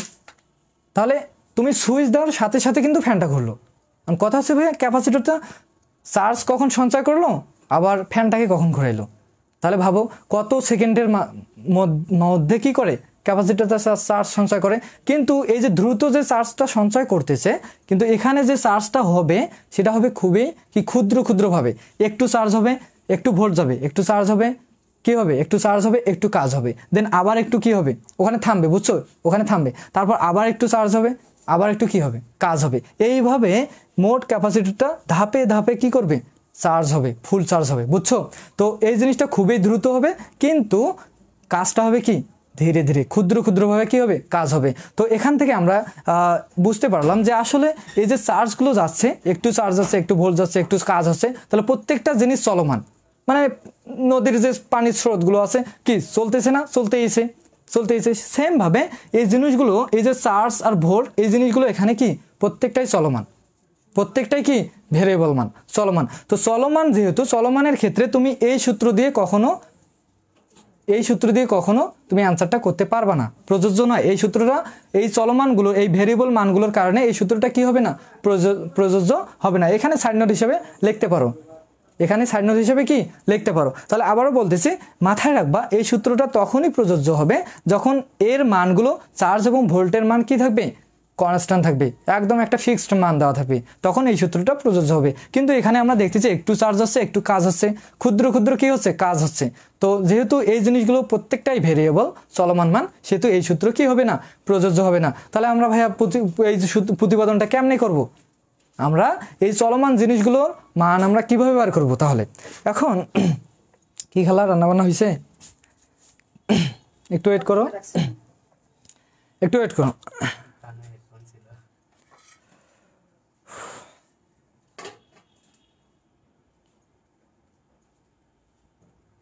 আচ্ছা, লাগাই দাও। আচ্ছা দেখো, তাহলে এই সূত্রের প্রতিপাদনটা আমরা কেমনে করব। তো এখন এখানে আমরা একটা জিনিস মনে রাখবা, এখানে যে ক্ষুদ্র কাজ হচ্ছে, মানে অসংখ্য কাজ হচ্ছে। প্রথমে হবে W1 কাজ, তারপর হবে কি W2 কাজ, ডট কি হবে, অসীম পর্যন্ত WN পর্যন্ত কাজ হবে। কারণ এখানে কত পর্যন্ত ক্ষুদ্র যে কাজগুলো আমরা কিন্তু একদম ফিক্সড ভাবে বলতে পারবো না যে এতগুলো কাজ হচ্ছে, একদম ক্ষুদ্রভাবে হইতে একদম অসীম পর্যন্ত N পর্যন্ত কাজগুলো হবে। তাহলে এই যে ক্ষুদ্র জিনিসগুলোকে সংযুক্ত করার জন্য আমাদের আসলে কি করতে হয়, আমরা যারা হায়ার ম্যাথ নিয়ে পড়ছিলা তারা জানো যে আমাদের এই যে অসংখ্য জিনিসগুলোকে একভাবে করার জন্য আমরা কি করে থাকি, যোগজীকরণ করে থাকি। সেটা কি ভাইয়া, তোমরা অবশ্যই সামেশনের নাম শুনছিলা, সামেশন।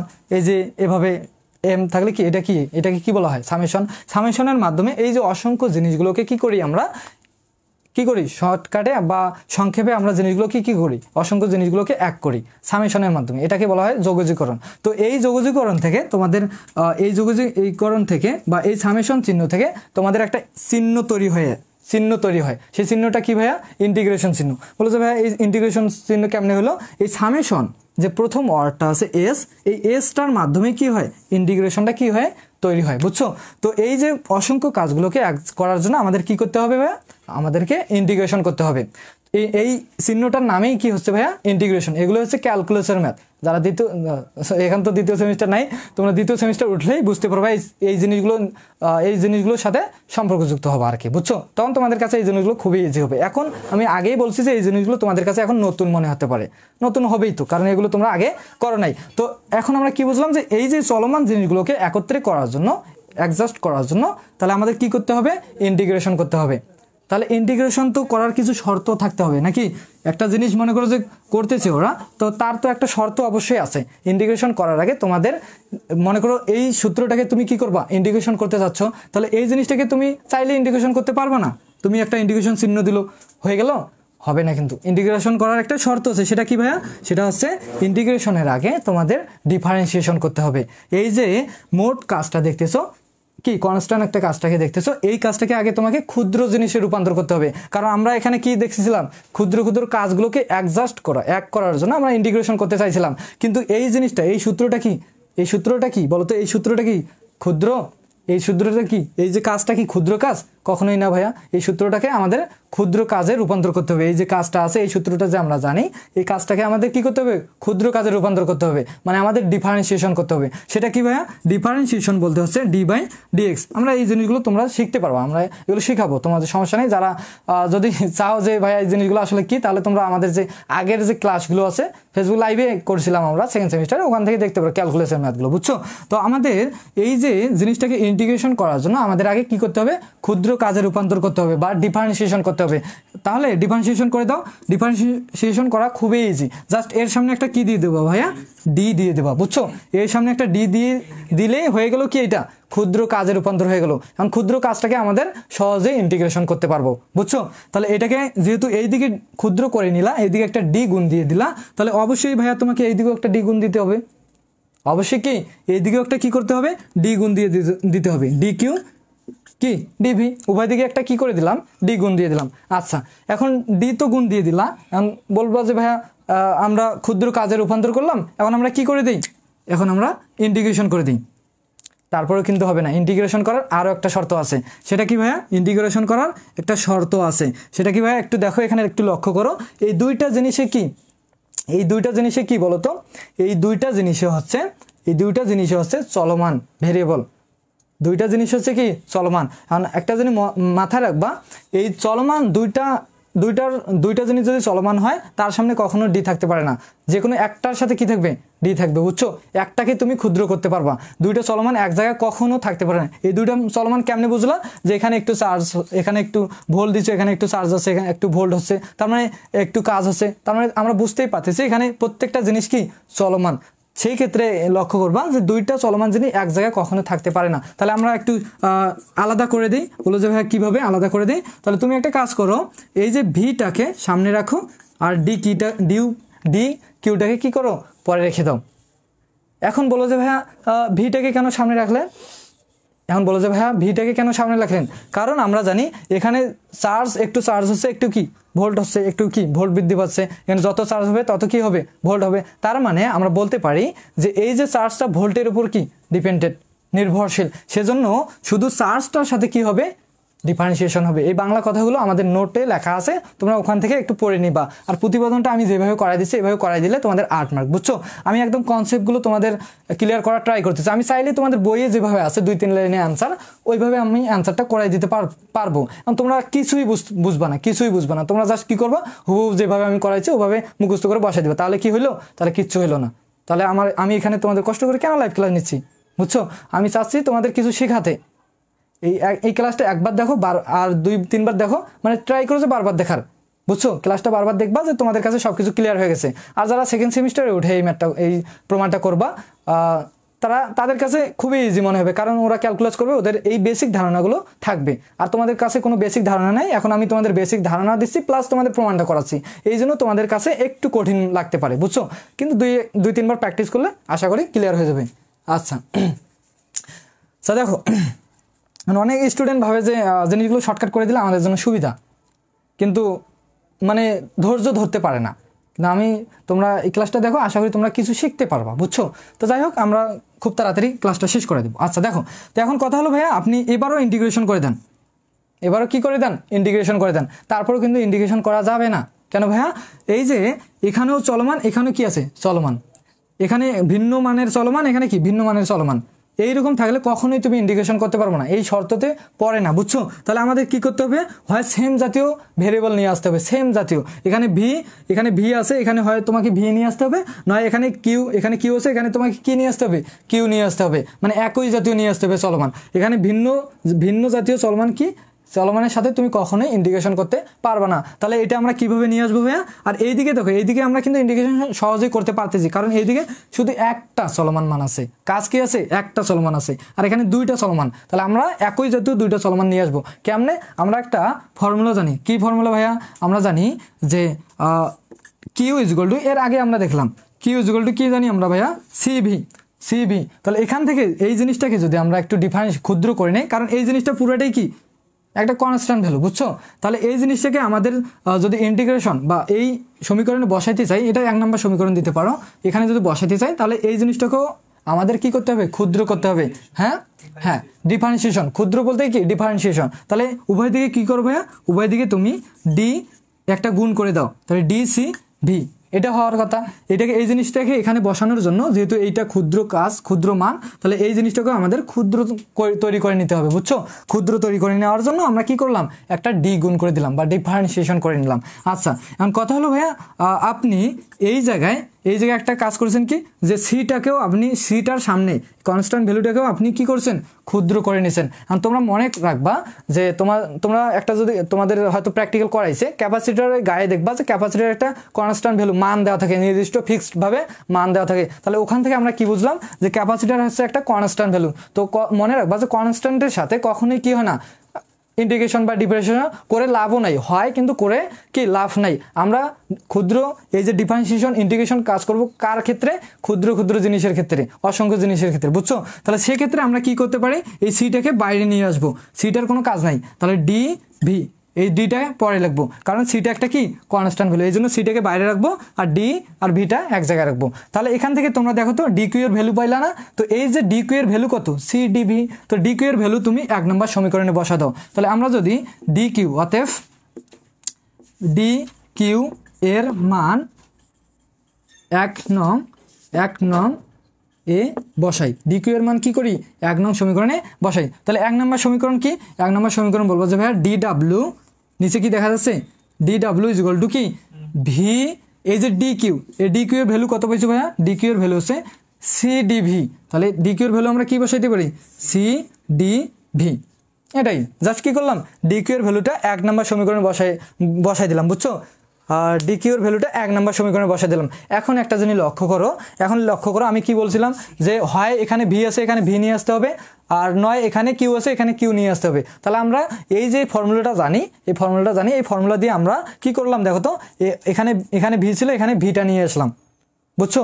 এই যে সেম জাতীয় ভেরিয়েবল আনার জন্য আমরা কি করলাম? এই জিনিসটাকে, এই ফর্মুলাটাকে আমরা কি করলাম? ক্ষুদ্র করে নিলাম, বুঝছো? এই কাজটা করার জন্য আমরা এই কাজটা এতক্ষণ ধরে করলাম। আচ্ছা, এখান থেকে এখন বলো যে ভাইয়া এখন আপনি ইন্টিগ্রেশন করে দেন, কারণ সমজাতীয় চলে আসছে। কি আছে? সমজাতীয় চলে আসছে। এখন কথা হচ্ছে ভাইয়া, আমি যদি এখানে ইন্টিগ্রেশন করে দিই, এখানে একটু সমস্যা হবে। সেটা কি ভাইয়া? এই কনস্ট্যান্টের সামনে কি আসতেছে? ইন্টিগ্রেশন। আমি তো আগেই বলে দিলাম সি একটা কি, ক্যাপাসিটরের মান একটা কি কনস্ট্যান্ট ভ্যালু। কনস্ট্যান্টের সাথে কি ইন্টিগ্রেশন বা ডিফারেন্সিয়েশন করে কোনো লাভ নাই, কারণ ওটা একদম কনস্ট্যান্ট। ওটার সাথে ডিফারেন্সিয়েশন কেন করবা? তুমি করতেছো কি চলমান জিনিসগুলোকে কি করতেছো?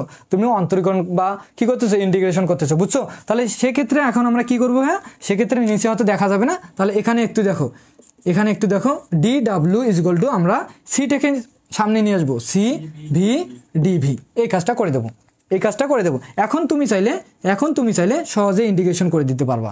এখন তুমি কি সহজেই এইদিকেও ইন্টিগ্রেশন করে দিলা, এইদিকেও কি ইন্টিগ্রেশন চিহ্ন দিয়ে দিলা। তাহলে সিটা বাইরে চলে আসলো, সি একটা কনস্ট্যান্ট, এর সাথেও আমরা ইন্টিগ্রেশন করলাম না। আর এখানে তো এটা ইন্টিগ্রেশন এমনিতেই যাচ্ছে, আর এখানে আমরা কি করলাম? ইন্টিগ্রেশন করে নিলাম। ইন্টিগ্রেশন করার যেটা শর্ত ছিল যে একই ভেরিয়েবল লাগবে, এখানেও ভি, এখানে ভি। এখন আমাদের শর্ত অনুযায়ী আমরা কি করলাম? ইন্টিগ্রেশন চিহ্ন দিয়ে দিলাম। এখন আমরা ইন্টিগ্রেশনের ফর্মুলা অনুযায়ী ইন্টিগ্রেশনটা করে দিলে আমাদের প্রমাণটা চলে আসবে। এখন এখান থেকে সবার ক্লিয়ার কিনা আমাকে একটু কনফার্ম করে দাও, বুঝছো? আর যদি প্রয়োজন হয় নেক্সট টাইম তোমরা স্কিপ করে যেখানে যে লাইনটা বুঝতেছো না সেই ভিডিও দেখে তোমরা ক্লিয়ার করে নিবা, বুঝছো? আচ্ছা, এখান থেকে সবাই বলো ক্লিয়ার কিনা। আমি জানি এগুলো অনেকেরই মাথায় ঢুকবে না, ওই জন্য অনেকেই বলে যে এগুলো করার দরকার নেই আমার। শ্রাবণ ক্লিয়ার। নোটগুলো কোথায় পাবো? নোটগুলো আমাদের প্রাইভেট গ্রুপেই পাবা। নোটগুলো আমাদের কি প্রাইভেট গ্রুপেই পাবা। আমার মনে হয় না যে তোমাদের এই জিনিসগুলো এত সুন্দর করে কেউ বুঝাবে, বুঝছো? এখানে যারা যারা জিনিসগুলো চাচ্ছে যে না আমাকে এই জিনিসটা বুঝতেই হবে, তাদের জন্য এই ক্লাসটা অনেক সুন্দর মনে হচ্ছে। কিন্তু যারা বলতেছে না আমাকে কোনোভাবে এই প্রশ্নটা লিখে দিয়ে পাস করতে হবে, তাদের কাছে এই জিনিসটা আমি যে একদম ক্লিয়ার কাট বোঝাচ্ছি, তাদের কাছে মাথার উপর দিয়ে যাবে, বুঝছো? এটাই স্বাভাবিক।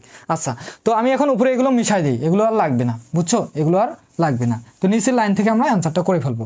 তাহলে এই লাইন থেকে দেখো আমরা এখানে কি পাইছি, দেখো তো এই লাইন থেকে একটু লক্ষ্য করবো। এই লাইন থেকে আমরা কি পাইছি, integration D W equal to C integration চিহ্ন হ্যাঁ ভি ডিভি, এই জিনিসটা আমরা এই যে এই লাইনে করছি, এই জিনিসটা এখানে লিখে দিলাম। এখন এই ইন্টিগ্রেশনের অনেকগুলো ফর্মুলা আছে। এই ইন্টিগ্রেশনের ম্যাথগুলো সলিউশন করার জন্য তোমাদের কিছু ফর্মুলা আছে, এই ফর্মুলাগুলো তোমাদের জানতে হবে। এখন ফর্মুলাগুলো এখন তোমরা তো জানো না, এখন তোমাদের এই ফর্মুলাগুলো আগে লিখে দেই, সেই অনুযায়ী আমরা সলিউশনটা করে ফেলি, বুঝছো?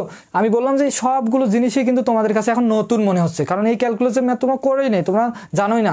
এই জিনিসগুলো করার জন্য আগে বেসিক থেকে করতে হয়। যারা সেকেন্ড সেমিস্টার ম্যাথগুলো করবা, তখন দেখবা যে আগে বেসিক করতেছো, তারপরে এইগুলোতে যাচ্ছ, 3-4টা অধ্যায় পর এই জিনিসগুলোতে যাচ্ছ। কারণ তোমরা কি করতেছো, বেসিকেও নাই, কোনো নাই, তোমরা অধ্যায়ও করো নাই, একটা অধ্যায়ও করো নাই এই ক্যালকুলেশনের ম্যাথ, তুমি একদম ডিরেক্ট হাই লেভেলের জায়গায় চলে গেছো। তো তোমাদের কাছে একটু কঠিন মনে হবে না? এটাই স্বাভাবিক, বুঝছো? তাহলে এই যে ইন্টিগ্রেশনে কিছু যে ফর্মুলা ছিল, সেই ফর্মুলাগুলো এখানে একটু কষ্ট করে লিখে নিবা। দেখো, ইন্টিগ্রেশন অফ ডিএক্স, এটা 1 নম্বর ফর্মুলাতে আছে 11 অধ্যায়ের 11 অধ্যায়ের সেকেন্ড সেমিস্টারে ম্যাথমেটিক্স 2-এ 11 অধ্যায়ের 1 নম্বর ফর্মুলাটাই এটা হচ্ছে ইন্টিগ্রেশন অফ ডিএক্স। এটাকে করলে কি হয় জানো? এক্স। ইন্টিগ্রেশন ডিএক্স কি হবে? এক্স। আর একটা ফর্মুলা কি আছে ভাইয়া? আর একটা ফর্মুলা হচ্ছে integration x to the power n dx equal to হচ্ছে x n plus 1 n plus কি 1। এটা এই দুটো ফর্মুলা, বুঝছো? এটা 1 নম্বরে দেওয়া আছে, এটা মেবি 3-4 নম্বরে এই সূত্রটা দেওয়া আছে। তোমাদের যদি কোনো বড় ভাইয়া থাকে তাদেরকে বলে দেবো যে ভাইয়া এই সূত্রগুলো কোথায় আছে, তোমরা 11 অধ্যায় বার করে দেখাই দেবো, বুঝছো? তো এই যে এক্স ডিএক্স আসলে ডিএক্স বলতে কি বোঝাচ্ছে? এক্স এর সাপেক্ষে এখানে কিছু নেই বলতে তোমরা বলো যে ভাই একটা 1 তো গুণ থাকতেই পারে, 1 আছে, 1 একটা কি কনস্ট্যান্ট ভ্যালু। এক্স এর সাপেক্ষে 1 কে ইন্টিগ্রেশন করলে আমরা পাই 1, এটা হচ্ছে সূত্র, বুঝছো? এটা হচ্ছে সূত্র। আর এখানে আছে x to the power n, x এর সাপেক্ষে ডিএক্স, এক্স এর সাপেক্ষে x to the power n কে ইন্টিগ্রেশন করলে আমরা পাই x to the power n plus 1 divided n plus কি 1। এটাই আমরা কি, এটাই আমরা সূত্রতে পাই। তো এই সূত্র দুইটা এখানে একটু মিলাই দেখবা।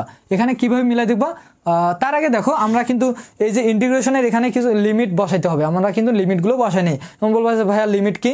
এই উপরে কিছু একটা মান থাকবে ইন্টিগ্রেশনের মাথায়, সেটা হচ্ছে আপার লিমিট, আর নিচে কিছু একটা মান থাকবে সেটা হচ্ছে কি লোয়ার লিমিট। যেহেতু এখানে বসাই নেই, এখানে একটু বসাই দিই। আচ্ছা দেখো, তাহলে এই যে এইটার ক্ষেত্রে লোয়ার লিমিটটা কত হবে ভাইয়া?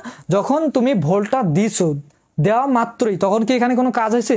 বলবো যে ভাইয়া কোনো কাজ হয় নাই। তার মানে কাজটা কি তখন ছিল? লোয়ার লিমিটটা কত ছিল? বলবো যে ভাইয়া 0। আর যখন এই ক্যাপাসিটরটা ফুল চার্জ করছে, তখন মনে করো কাজ হবে কি ফুল কাজ হবে, মানে তখন আপার লিমিটটা কত হবে? ডাব্লু পরিমাণ কি হবে? ফুল কাজ হবে, এটাই তো।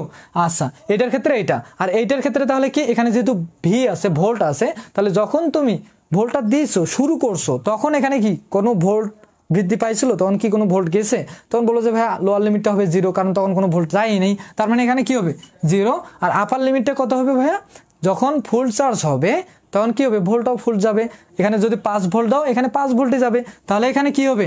ফুল ভোল্ট যেহেতু যাবে, এখানে যেহেতু ভোল্টের কোনো মান নাই, ভি আছে, ভোল্টের পরিবর্তে ভি আছে, তাহলে ফুল ভোল্ট হবে কি ভি। তাহলে লোয়ার লিমিট হবে 0, যখন কোনো শুরুই হয় না 0। আর আপার লিমিট কি হবে? যখন শেষ হয়েছে তখন কি হবে? ভি। আর যখন এখানে কাজ শুরুই হয় নাই, তখন কি হয়েছিল? 0 কাজ। যখন কাজ শেষ হয়েছে, মানে ফুল চার্জ হয়েছে, তখন কাজটা হবে কি ফুল কাজ হবে, সমান হবে কি ডাব্লু পরিমাণ ফুল কাজ হবে। এটা হচ্ছে লোয়ার লিমিট, এটা হচ্ছে আপার লিমিট। এই জিনিসগুলো মনে রাখবা। আচ্ছা দেখো, আর যাদের নোটস দরকার আছে তোমরা diploma in study centre Facebook পেজে মেসেজ দিবা বা আমাদের গ্রুপে পোস্ট করে দিবা এই নোটসগুলো দরকার, তাহলে তোমরা পেয়ে যাবা। আর আমাদের একটা ফার্স্ট সেমিস্টারদের জন্য প্রাইভেট গ্রুপ আছে, সরি প্রাইভেট গ্রুপ না, পাবলিক একটা গ্রুপ আছে, first semester diploma in study centre Messenger group. তোমরা চাইলে সেখানেও যুক্ত হতে পারো ফ্রিতে, ওটা ফ্রিতে সবার জন্য, ওখানে সকল প্রকার সাজেশন ফ্রিতেই তোমরা কালেক্ট করতে পারবা। আচ্ছা দেখো, তো এখন আমরা সূত্র অনুযায়ী ক্যালকুলেশন করে দিই। আচ্ছা এই সূত্রটা একটু লক্ষ্য করো, এখানে এক্স এর সাপেক্ষে 1কে ইন্টিগ্রেশন করে কি পাবা, বলো যে ভাইয়া এক্স, তাহলে এই ডাব্লুর সাপেক্ষে 1কে, যেহেতু এখানে কিছু নেই একটা 1 আছে, স্বাভাবিক ব্যাপার, 1কে ইন্টিগ্রেশন করলে কি পাবা, ডাব্লু পাবা। যেহেতু তুমি এক্স এর সাপেক্ষে 1কে ইন্টিগ্রেশন করে এক্স পাইছো, এখন এক্স এর পরিবর্তে এখানে ডাব্লু দিলাম, ডাব্লুর পরিবর্তে 1কে ইন্টিগ্রেশন করে কি পাবা, ডাব্লুই পাবা। তাহলে আমরা ইন্টিগ্রেশন এই সূত্র অনুযায়ী আমরা এখানে একটা কি পাবো, ডাব্লু পাবো। আর এই লিমিটগুলো তাহলে ভাইয়া কোথায় যাবে, এই লিমিটগুলো যাবে এই নিচের লিমিটটা, থার্ড ব্র্যাকেট একটা দিবা, নিচের লিমিটটা নিচে যাবে, আর উপরের লিমিটটা কি উপরে যাবে, বুঝছো। এই লিমিটের কাজ আমরা পরে করতেছি, আগে আমাদের ইন্টিগ্রেশন সূত্রের কাজ, লিমিটের কাজটা একটু পরে। আচ্ছা তাহলে এই যে সিটা থাকলো, আর এখানে দেখো এখানে 2 নম্বর সূত্রটা দেখো, এক্স এর সাপেক্ষে x to the power n কে ইন্টিগ্রেশন করলে হয় এইটা। তাহলে এখানে দেখো ভির সাপেক্ষে ভিকে, ভির সাপেক্ষে কি V K, V two the power N কিন্তু নাই, কিন্তু তোমরা জানো যে ভি টু দি পাওয়ার কিছু নাই মানে ভি এর উপরে একটা কি আছে, পাওয়ার 1 আছে। তো এন বলতে আসলে কি, এন বলতে হচ্ছে যে কোনো সংখ্যা, 1 2 3 4 হাফ মাইনাস 1 যে কোনো সংখ্যা থাকতে পারে। তাহলে এন এর পরিবর্তে এখানে কি আছে, কিছু নাই মানে 1 আছে, তাহলে সূত্র অনুযায়ী কি হবে, x to the power n plus 1। তাহলে এক্স কেন হইলো, এক্স এর সাপেক্ষে এক্স কে করতেছো, তাহলে ভির সাপেক্ষে যদি ভি কে করো তাহলে কি হবে বলো তো, ভি হবে, আর এক্স এর সাপেক্ষে এক্স কে করলে কি হবে, এক্স হবে। আর পাওয়ার হিসেবে এখানে এন ছিল, এন প্লাস 1 হয়েছে, আর এখানে পাওয়ার হিসেবে 1 আছে, তাহলে এখানে কি হবে ভাইয়া 1 প্লাস 1 হবে। আর নিচে কি, উপরে যে জিনিসটা তুমি পাওয়ার হিসেবে দিছো নিচেও কি সেম জিনিসটাই হবে। তাহলে উপরে, এখানে উপরে ছিল এন প্লাস 1, নিচে হয়েছে এন প্লাস 1 সূত্র অনুযায়ী। আর এখানে কি হবে, তাহলে উপরে আছে 1 প্লাস 1, নিচে হবে কি 1 প্লাস 1। প্রমাণটা কিন্তু হয়ে গেছে। আর একটা লাইন একটু ওয়েট করো। আচ্ছা কেমন, এখন প্রমাণটা কেমনি হলো একটু লক্ষ্য করো, আগে লিমিটগুলোর কাজগুলো করে দাও, তাহলে প্রমাণটা শেষ। নিচের লিমিটটা নিচে বসলো, থার্ড ব্র্যাকেট দিয়ে উপরের লিমিটটা উপরে, লিমিট বসার নিয়ম হচ্ছে এটাই। এই জন্য প্রত্যেকটা জিনিসই কিন্তু নতুন, আমি বারবার বলতেছি এই প্রত্যেকটা জিনিসই কিন্তু তোমাদের মাঝে নতুন, এই জন্য তোমরা বুঝতে পারো না জিনিসগুলো, বুঝছো। কিন্তু এই জিনিসগুলোই বাস্তব। তোমরা যখন ম্যাথ করো বলবো যে ভাই আসলেই তো এই জিনিসগুলো আমরা ফার্স্ট সেমিস্টারে করেছিলাম, তাহলে আসলেই তো সত্য কথা না। এতদিন আমরা ভাবছিলাম যে এই জিনিসগুলো আসলে কোথা থেকে আসলো, সেকেন্ড সেমিস্টারে যখন ম্যাথ করবা তখন ভাববা যে আসলেই ওগুলোই হয়, বুঝছো। যেমন তোমরা ছোট থেকে 2 + 2 ভেবেই নিছো, যে মেনে নিছো যে 2 + 2 4 হয়, কি হয় 4 হয়। সেমভাবে এই জিনিসগুলো এখন হয়তো তোমাদের বুঝতে অসুবিধা, মানতে অসুবিধা হচ্ছে, যখন তোমরা ম্যাথ করো তখন দেখবা যে আসলেই এগুলোই সত্য, বুঝছো। আচ্ছা দেখো, তাহলে এখন আমরা আসলে কাজটা কি, আমাদের ইন্টিগ্রেশনের সূত্রের কাজ শেষ, এখন লিমিটগুলো জাস্ট বসাই দিলে আমাদের অ্যান্সারটা হয়ে যাবে। কারণ লিমিট বসার নিয়ম কি ভাইয়া, আগে তুমি আপার লিমিটের কাজ করবা, এই যে প্রথমে যে উপরে যে লিমিটটা আছে এই লিমিটটা কি করবা, ডাব্লুর জায়গায় বসাই দিবা, মানে এখানে যে উপাদানটা থাকবে সেই উপাদানটার জায়গায় আপার লিমিটটা আগে বসাই দিবা। তাহলে আমি যদি ডাব্লুর জায়গায় এই যে আপার লিমিটটাকে বসাই দেই তাহলে কি হবে, ডাব্লু হবে। এখন ভাইয়া বলবো, অনেকেই মনে করতেছে এখানে ডাব্লু হচ্ছে দেখে মনে হয় ডাব্লু বসেছে, না, লিমিটটা আসলে দেখে এই লিমিটটাই আমি ডাব্লুর জায়গায় বসাইছি। এখানে যদি লিমিটটা এক্স থাকতো তখন আমি কিন্তু এখানে কি বসাইতাম, এক্সে বসাইতাম, বা 2 থাকতো তখন আমি এখানে কি বসাইতাম ভাইয়া 2 কিন্তু বসাইতাম। এখন যেহেতু এখানে ডাব্লু আছে, ডাব্লুর জায়গায় আমি কি বসাবো, ডাব্লু বসাবো, তাহলে লোয়ার লিমিটটা কোথায় যাবে, লোয়ার লিমিটটা এখানে একটা আজীবনের জন্য মাইনাস দিয়ে দেবা, তারপর এই লোয়ার লিমিটটাও ডাব্লুর জায়গায় বসাই দেবা। এই লিমিটের কাজ হচ্ছে এটা। এখানে 2 থাকলে আমি এখানে 2 লিখতাম, নিচে যদি 1 থাকতো তাহলে আমি এখানে মাইনাস দিয়ে একটা কি লিখতাম, 1 লিখতাম। এটাই বুঝছো, এটাই। তাহলে সেম ভাবে দেখো এই সিটা এখানে থাকলো। এখন একটা কাজ করো ভাইয়া, ভিটা কোথায় বসবে, ভি এর জায়গায় বসবে। এই যে ভি যার সাপেক্ষে এটা করছো, ভিটা কি বসবে, ভি এর জায়গায় বসবে। এখানে যদি 2 থাকতো 2টা ভি এর জায়গায় বসতো, তো এখানে যেহেতু 2 নাই তাহলে এখানে কি হবে ভাইয়া, এই ভিটা ভি এর জায়গায় বসবে। আর এই 1 আর 1 যোগ করলে কত হবে ভাইয়া, 1 আর 1 যোগ করলে হবে 2। আর এখানে 1 আর 1 যোগ করলে কত হবে ভাইয়া, 2 হবে। এখন কথা হলো ভাইয়া, এখন এই জিরোটা কোথায় গেল, জিরোটার কাজ কি, আমি বললাম না আজনের জন্য একটা কি দেবো, আগে মাইনাস দিবা, তারপর এই জিরোটাও তুমি কি করবা, ভি এর জায়গায় বসাবা। তাহলে জিরোটা যদি ভি এর জায়গায় বসাই, ভি এর জায়গায় বসাইলাম জিরোটা, আর ভি এর উপর পাওয়ার হিসেবে কি আছে, 2 আছে, তাহলে এখানে কি হবে, পাওয়ার 2 হবে। আর নিচে ভি এর নিচে কি আছে, 2 আছে, 2 হবে। খুবই স্বাভাবিক না। দেখো এখানে যে ভি না থেকে কি থাকতো, সামথিং কিছু থাকতো, 2 5 4 10 থাকতো, তখন আমি ভি এর জায়গায় কি বসাইতাম, এখানে 10 বসাইতাম। আর এখানে ভি এর পাওয়ারটা বসতো, আর নিচে যা আছে তাই বসতো। এই যে মাইনাস, তারপর জিরোটা, এখানে জিরোর পরিবর্তে যদি 10 থাকতো, 10টা কোথায় বসাইতাম, এই মাইনাস দিয়ে ভি এর জায়গায় বসাইতাম। এখানে 10 হইতো, পাওয়ার কি হইতো, 2 হইতো, আর নিচে কি আছে 2। লিমিট বসার নিয়ম হচ্ছে এটাই, বুঝছো। যদি বুঝতে না পারো এই ম্যাথটা বা এই প্রমাণটা আরেকবার রিপিট করে দেখিও ক্লাসটা শেষ হওয়ার পর। আচ্ছা, তো এখন এগুলো একটু মিশাই দিয়ে আমরা এখন অ্যান্সারটা করে ফেলি, মানে অ্যান্সারটা আমাদের হয়েই গেছে। কেমনে ভাইয়া? দেখো এই যে ডাব্লু মাইনাস জিরো, জিরোর কোনো ভ্যালু আছে? জিরো কোনো এখানে জিরো বলতে এই মাইনাস জিরো এটা বাদ, তাহলে কি থাকবে? শুধু ডাব্লু থাকবে। আচ্ছা, তারপর এখানে কি আছে? সিটা সি থাকলো। আচ্ছা, এই জিরো অংশটা এটার কোনো কি কিছু নেই। জিরো মানে কি? উপরে জিরো মানে কি? নিচে যাই থাক, উপরে জিরো মানে সবই জিরো। আর মাইনাস জিরো মানে কি? ওই জিরোর কোনো কি গুরুত্ব আছে এখানে? কিচ্ছু নেই। তাহলে শুধু থাকবে কি বলতো ভাইয়া? ভি স্কোয়ার ডিভাইডেড কত? 2 থাকবে। C into V square divided কি থাকবে? 2 থাকবে। আর এটা তো পুরোটাই জিরো। আচ্ছা, তাহলে এখান থেকে একটু যদি সাজায় লেখো তাহলে তোমাদের অ্যান্সার। তাহলে বলবো যে ভাইয়া এই 2টাকে একটু আলাদা করে লেখেন। 2টাকে কি করেন? বা অনেকে বলে যে ভাইয়া সিটা যেহেতু এখানে গুণ থাকা যে কথা, লবের সাথে গুণ থাকা সেম একই কথা, তাহলে আমরা লিখতে পারি না ভাইয়া C V square divided 2, C V square divided 2। তাহলে অতএব আমাদের অ্যান্সারটা কি দাঁড়াচ্ছে দেখো তো? এই যে 2টাকে একটু আলাদা করে দাও হাফ, আর সি বিটাকে এই দিকে আলাদা করে দাও সি ভি স্কোয়ার। তাহলে এখানে গুণ থাকা যে কথা, না থাকা কিন্তু সেম একই কথা। তাহলে আমাদের প্রতিবেদনটা কি চলে আসলো না? ডাব্লিউ ইকুয়াল টু কি? Half C V square. এই 2টাকে জাস্ট আলাদা করে দিলাম, ডাব্লিউ ইকুয়াল টু কি চলে আসলো? Half C V square. এটাই হচ্ছে তোমাদের প্রতিবেদন, বুঝছো? এটা হচ্ছে তোমাদের অ্যান্সার। আর বলো তো কাদের মাথার উপর দিয়ে গেছে? তোমরা একটু সাহস করে কমেন্ট করবা, সাহস করে কি করবা? কমেন্ট করবা এখন।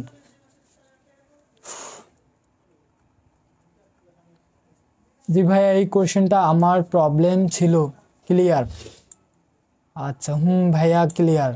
এলো তো আগের, এখন বলো কাদের মাথার উপর দিয়ে গেছে? যারা বুঝছো তারা বলো ক্লিয়ার, আর যারা বোঝো নাই, যাদের মাথার উপর দিয়ে গেছে তারা বলো যে মাথার উপর দিয়ে গেছে। সাহস করে বলবা, সাহস করে বলবা।